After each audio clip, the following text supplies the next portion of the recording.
Hello दोस्तों, स्वागत है आपका मेरे चैनल पे सॉल्यूशन ओरिएंटेड। ओके दोस्तों, आज मैं आप लोग को बताऊंगा केसीएल। दोस्तों ये मेरा वीडियो केवीएल के बाद आ रहा है। मैंने केवीएल पे 2 वीडियोस लॉन्च की हैं, आप उसको जाइए देखिए। एक केवीएल है आपको जो आपको बताएगा कि पॉइंट टू पॉइंट केवीएल जो कि नेटवर्क्स में एप्लीकेबल होता है। आप सारे नेटवर्क्स के क्वेश्चंस उसका सॉल्व कर सकते हैं। और दूसरा होता है ग्राउंड टू ग्राउंड केबल, जो कि एनालॉग में आपको बहुत काम आएगा। एनालॉग इलेक्ट्रॉनिक्स किसी भी बड़े से बड़े सर्किट को आप उस ग्राउंड टू ग्राउंड केबल के यूज से आप उसको अच्छी तरीके से सॉल्व कर सकते हैं। मैं 100% गारंटी दे सकता हूँ इस बात के लिए। ओके दोस्तों, तो ठीक है, आज शुरू करते हैं KCL, Kirchhoff's current law. Okay, तो क्या होता है किरचॉफ्स करंट लॉ? तो करंट्स के बारे में, करंट्स के डायरेक्शन के बारे में और उसके मैग्नीट्यूड वगैरह के बारे में किरचॉफ्स ने एक रूल दिया केवीएल की ही तरह, जैसे कि हम किसी भी बड़े सर्किट को आसानी से सॉल्व कर सके। तो क्या कहा उन्होंने इस लॉ के बारे में? तो दोस्तों जो सबसे पहले रिक्वायरमेंट है जो उन्होंने बोला वो है द लम्प्ड सर्किट। ओके, जो सर्किट होना चाहिए वो लम्प्ड होना चाहिए। लम्प्ड सर्किट पे ही केसीएल एप्लीकेबल होगा। ओके, और उसके बाद क्या है, the algebraic sum of the current entering or leaving a node is equal to 0 for every instant of time। क्या मतलब हुआ इसका मतलब ये हुआ, ये कहना चाहते हैं कि किसी भी लम्प्ड सर्किट में जब आप केसीएल अप्लाई करते हैं तो क्या होता है करंट्स के साथ, जो उनका एल्जेब्रिक सम होता है, कितनी करंट्स किसी नोड पे, अब ध्यान दीजिएगा इस पॉइंट को, नोड, किसी भी नोड पे कितने करंट्स एंटर करते हैं और कितने करंट्स बाहर को निकलते हैं, उनका एल्जेब्रिक सम जो लिया जाएगा वो 0 हो जाएगा। ओके, जब हम उन सबको ऐड करेंगे algebraically. Okay, for any instant of time, किसी भी क्षण। ओके, जब उनको एल्जेब्रिकली हम ऐड करेंगे इनकमिंग और आउटगोइंग करंट्स को, तो वो 0 हो जाएंगे, 0 ही रिजल्ट देंगे हमेशा। तो दोस्तों आप देखिए, आपकी आसानी के लिए मैंने यहाँ पे एक सर्किट ड्रॉ किया है। ओके, इसमें ये नोड है, मैं आपको बताना चाहूंगा, ये आपको नोड कहते हैं। ओके, नोड 2 तरीके होते हैं, एक सिंपल नोड होता है, एक कॉम्प्लेक्स नोड होता है, राइट। तो ये एक कॉम्प्लेक्स नोड है, जिस नोड से कई ब्रांचेस निकलती हैं, 2 से ज्यादा ब्रांचेस, उसको बोलते हैं complex node. Okay, simple node क्या होता है? सिंपल नोड इस तरीके का हो सकता है, आप यहाँ पे देख सकते हैं, जैसे कि ये आप देख सकते हैं, ये एक ब्रांच हुआ, एक ये ब्रांच हुआ। ओके, बट इसमें से कोई तीसरा नहीं निकल रहा है। ओके, तो ये जो सर्किट होगा, इसमें जो भी आप कुछ भी लीजिए, चाहे ये नोड लीजिए, चाहे ये नोड लीजिए, चाहे ये नोड, चाहे ये नोड, ये सारे सिंपल नोड्स हैं। ओके, सिंपल नोड्स, बट ये जो है ये कॉम्प्लेक्स नोड है।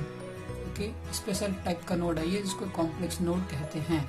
ओके, और आप देख सकते हैं यहाँ पे करंट्स की जो डायरेक्शन है, I1, I2 और I4 अंदर की तरफ है, करंट्स में आके जमा हो रही है, और I3 यहाँ से बाहर निकल रहा है।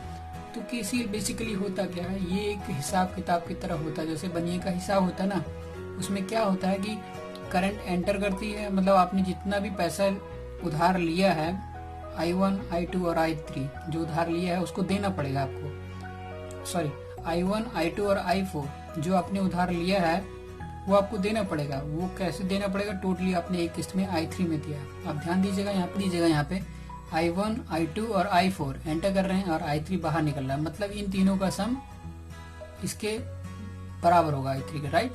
तो अगर हम इनकमिंग को माइनस लेते हैं, ओके, आप यहाँ पे देखिए, अगर मैं यहाँ पे इनकमिंग को यहाँ पे लिख देता हूँ, मैं इनकमिंग, आप कुछ भी ले सकते हैं, इसमें कोई रिस्ट्रिक्शन नहीं है। आप इनकमिंग को प्लस लीजिए या माइनस लीजिए, ये आपके ऊपर डिपेंड करता है। मैं इनकमिंग को प्लस ले लेता हूँ,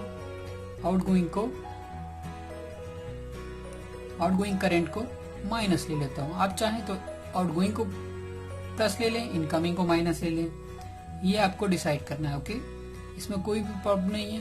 अगर आपको ये तरीका नहीं अच्छा लगता तो आप दूसरे तरीके से भी इसको देख सकते हैं कि जितनी करंट्स आ रही हैं उसको इक्वल की एक तरफ लिखिए और जितनी करंट जा रही है उसको इक्वल की एक तरफ लिखिए। वो सबसे सिंपल तरीका होगा, जो कि मैं यहाँ पे दिखा रहा हूँ आपको। देख लीजिए कैसे लिखा जाएगा इसको, इसी सर्किट को मैं बता रहा हूँ। तो देखिए, I1, पहले मैं इनकमिंग करंट्स को लिखता हूँ। I1 इनकमिंग है, नोड की तरफ इनकमिंग, प्लस कौन सी करंट्स आ रही है, I2, प्लस कौन सी करंट आ रही है, I4, राइट, इक्वल टू क्या होगा, जाने वाली करंट, चाहे कौन सी करंट रही निकल के, I3 सिर्फ। तो ये हो गया आपका। ओके, ये हो गया एक इक्वेशन। और आप चाहें इसको होमोजीनियस इक्वेशन बनाना चाहते हैं, इक्वल टू 0 करना चाहते हैं, तो कैसे लिखेंगे? I1 plus I2 plus I4 minus I3 equal to 0। और इक्वल टू 0 ये एक होमोजीनियस इक्वेशन बन गया। तो ये दोनों तरीके आपने देख लिए। ओके, आपको होमोजीनियस इक्वेशन लिखना है तो आप इस तरीके से लिखिए, राइट। और नॉर्मली आपको लिखना है तो आप इस तरीके को लिख सकते हैं, दोनों ही सही है। ओके, तो ये मैंने आपको बता दिया केसीएल का कॉन्सेप्ट, राइट। बट क्या होता है, आप कॉन्सेप्ट या थ्योरी जान के ही सारी चीजें सॉल्व नहीं कर सकते हैं। ओके, इसके लिए आपको जरूरी होता है कि आपको उसको एक या दो न्यूमेरिकल्स पे अप्लाई करें। तो उसके लिए मैं आपको एक दो न्यूमेरिकल एग्जाम्पल दूंगा मैं एक दो न्यूमेरिकल्स का आपको। तो दोस्तों देखिए, मैंने आपके लिए एग्जाम्पल यहाँ पे ड्रॉ कर रखा है, आप इसको देख सकते हैं। ये एक सर्किट है, राइट। और आपको इसमें 2 ओम 3 ओम 4 ओम के ओम्स लगे हुए हैं, रेजिस्टेंस लगे हुए हैं, 5 वोल्ट का सप्लाई है इसमें। ओके, तो आपको इसमें सबसे पहले क्या पहचानना है कि सिंपल नोड्स और कॉम्प्लेक्स नोड। देखिए यहाँ पे 2 ब्रांचेस हैं इस नोड से, एक इधर जा रही है, एक इधर जा रही है। ये सब सिंपल है, ये सिंपल है। ओके, ये सिंपल है और ये सिंपल। यहाँ पे कॉम्प्लेक्स नोड कौन से है? जहाँ पे 3 ब्रांचेज है। ओके, 1 2 3, मतलब 2 से ज्यादा, तो ये एक कॉम्प्लेक्स नोड होगा, राइट। ये एक कॉम्प्लेक्स नोड हो सकता है। तो हम केसीएल को हमेशा कॉम्प्लेक्स नोड पे लगाते हैं, सिंपल नोड्स पे नहीं लगा सकते। ओके, या फिर लगा भी सकते हैं तो उसमें कुछ नहीं होता। दोस्तों मैं आपको बताता हूँ सिंगल नोड पे आप कैसे लगाएंगे। जैसे मान लीजिए ये एक है, ठीक है। ओके, यहाँ पे आप एक नोड मान लीजिए, एक सिंपल नोड कोई भी मान लीजिए। आप मान रहे हैं कि ये एक I1 करंट है, बाहर की तरफ जा रही है, ये भी I2 करंट बाहर की तरफ जा रही है, राइट। तो अब इस पे कैसे लिखेंगे? इक्वल टू के एक तरफ आप इनकमिंग लिखते हैं, एक तरफ आउटगोइंग लिखते हैं। ओके, तो पहले हम आउटगोइंग लिख लेते हैं। I1 है आउटगोइंग इस नोड से, इस नोड पे क्या है? I2 है, राइट। इक्वल टू क्या है? 0। ओके, क्योंकि इनकमिंग करंट कोई भी नहीं है, तो I1 इक्वल टू हम क्या लिख सकते हैं? Minus I2, right. मतलब कि क्या है, दोनों के मैग्नीट्यूड सेम हैं। ओके, दोनों के मैग्नीट्यूड सेम है, बट ये माइनस क्यों आ रहा है? ओके, आप बताएं क्यों आ रहा है? तो ये माइनस इस चीज को शो कर रहा है, वो बता रहा है कि दोनों के मैग्नीट्यूड तो सेम ही है, बट ये दोनों अपोजिट डायरेक्शन में हैं। तो ये माइनस इनके डायरेक्शन को शो कर रहा है, बट दोनों करंट एक्चुअल में एक ही हैं। ओके, तो आते हैं हम अपने क्वेश्चन की तरफ। यहाँ पे हम लगाएंगे। ओके, तो फिर इजी के लिए हम यहाँ पे एक करंट हर ब्रांच में ले लेते हैं। ये हो गया मान लीजिए I1। ओके, इसको ले लेते हैं I2 और इस करंट को ले लेते हैं I3, राइट। और हमको यहाँ पे लिखना है KCL। हमको इस सर्किट को कैसे सॉल्व करना है? Using KCL। ओके, तो हम इसको सॉल्व करते हैं। दोस्तों देखिए, अकॉर्डिंग टू KCL मैं लिख रहा हूँ।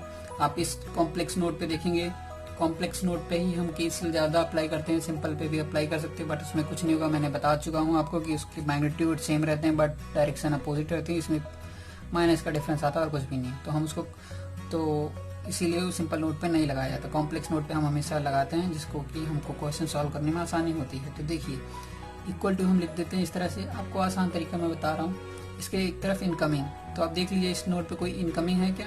सारे के सारे आउटगोइंग हैं, तो छोड़ दीजिए। दूसरे पे लिखेंगे आउटगोइंग करंट, तो हम इसके इस तरफ आउटगोइंग लिख देते हैं। कौन कौन से करंट आउटगोइंग है? I1 plus I2 plus I3। Okay, equal to incoming क्या है? नथिंग, तो 0, राइट। ये हुआ हमारा KCL का पहला इक्वेशन। ओके, और अब आप करंट कैसे लिखेंगे? करंट लिखने का क्या तरीका है मैं आपको बताना चाहूंगा। करंट आप किस तरह से लिख सकते हैं? आप सभी लोग जानते हैं V is equal to IR, Ohm's law. हम इसी के थ्रू लिखेंगे। I इज इक्वल टू क्या हो जाएगा? V/R, right. इसी चीज का यूज करते हुए हम KCL लिखेंगे, इस फॉर्मूले का यूज करते हुए। तो I is equal to V/R, right. तो देखिए I1 यहाँ इस नोड से निकला, इस नोड पे पहुंचा, हम इसको एक वोल्टेज ले लेंगे, कोई भी वोल्टेज आप एज्यूम कर सकते हैं। मान लीजिए हमने इस वोल्टेज को लिख लिया V volt. Okay, V volt हमने इसको एज्यूम कर लिया। और इसका दूसरा सिरा जो होता है हमेशा ग्राउंड होता है, एक सिरा हमेशा ग्राउंड ही होगा। ओके, तो हम इस पे इक्वेशन कैसे ड्रॉ करेंगे? तो V इधर से चला करंट, यहाँ से यहाँ तक का आया। अगर आपको इस पे इक्वेशन लिखना नहीं पता तो ऊपर वाली लिंक पे क्लिक कीजिए और वहां से आप जो है उस पहले वीडियो को देख सकते हैं जो मैंने आपको बताया है कि कैसे इक्वेशन वोल्टेज इक्वेशंस को लिखा जाता है, राइट। किसी रेसिस्टेंस के क्रॉस कैसे वोल्टेज डेवलप होता है, कैसे हम उसको इक्वेशन को बनाते हैं, केवीएल इक्वेशंस को, आप उसको देखिए, आपको पता चल जाएगा। तो मैं यहाँ पे डिस्क्राइब नहीं कर रहा हूँ। तो देखिए मैं कैसे लिख रहा हूँ, आई इक्वल टू, यहाँ से करंट चला मतलब V से चला, ओके, और फिर यहाँ पे 0 तक आया, राइट।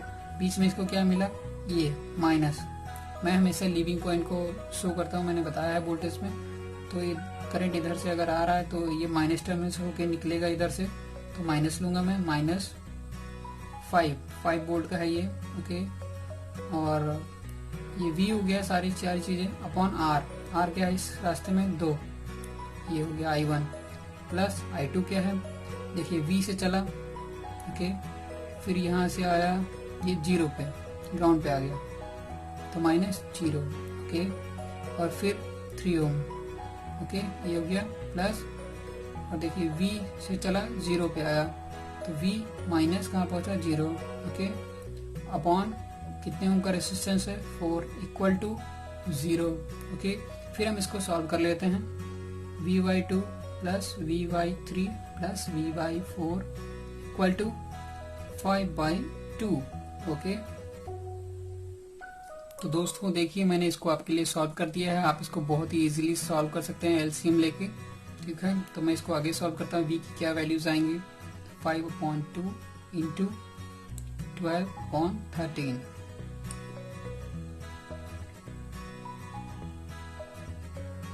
तो जो वोल्टेज आएगा वो आप देख सकते हैं क्या आएगा, ये वोल्टेज डेवलप होगा इस नोड पे, ओके। तो यही है केसीएल अप्लाई करने का और इसको सॉल्व करने का तरीका। आई होप कि आप इसको समझ गए होंगे बहुत ही अच्छी तरीके से। और आपको कोई भी डाउट, कोई भी दिक्कत आती है तो आप प्लीज़ कमेंट में उसको ज़रूर डिस्कस करें और मैं उसको ज़रूर उस पर देखूंगा और उस पर वीडियो बनाने की कोशिश करूंगा आपके लिए, राइट। तो आई होप कि आपको ये समझ में आया होगा। अगर आपको लगता है कि आपको इससे कुछ भी नॉलेज मिला है, थोड़ा सा आपको ज्ञान में इम्प्रूवमेंट हुआ है, मैंने अपना कीमती समय इसमें लगाया है आप लोगों के लिए, तो प्लीज़ वीडियो को लाइक कीजिए, चैनल को सब्सक्राइब कीजिए जिसकी अगला वीडियो आपको आसान भाषा में दोबारा मिल जाए। और प्लीज़ अपना प्यार यूं ही मेरे चैनल पे बनाए रखिए। Thanks for coming on solution oriented. और दोस्तों हाँ, आप प्लीज़ चैनल को सब्सक्राइब करेंगे जिससे कि आपको अपडेट्स मिलते रहेंगे बराबर। Thank you, thanks a lot.